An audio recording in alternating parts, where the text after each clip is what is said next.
বিড়াল হচ্ছে সবচেয়ে সুন্দর একটা প্রাণী। বিড়ালটা হচ্ছে আমাদের আবেগের জায়গা, ভালোবাসার জায়গা। নবীজির একটা বিড়াল ছিল, নাম হচ্ছে মোয়েজ্জা।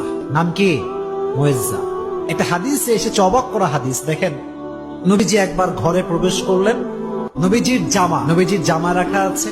হাদিসে এসেছে, নবী যখন ঘরে প্রবেশ করলেন, দেখলেন জামার এক সাইডে ছোট্ট একটা বিড়াল আরামে ঘুমাচ্ছে।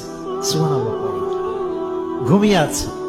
নবী যখন আসলেন, তিনি চাইলে ডাকতে পারতেন যে বিড়াল ওঠো, আমার নামাজের সময় হয়ে গেছে, আমার জামা আমাকে দাও। এই হাদিসটি আমি সকালে পড়েছি, বড্ড অবাক হয়েছে। হাদিসে এসেছে নবী বিড়ালকে ডাকেন নাই, তার শরীরে স্পর্শ করেন নাই। নবীর জামার যে অংশে বিড়ালটা শুয়েছিল, নবী যে ওই অংশটুকু কেটে ফেলেছেন, তবুও বিড়ালকে ডিস্টার্ব করে নাই। সুবহানাল্লাহ। বিড়াল হচ্ছে সবচেয়ে সুন্দর একটা প্রাণী। বিড়ালটা হচ্ছে আমাদের আবেগের জায়গা, ভালোবাসার জায়গা।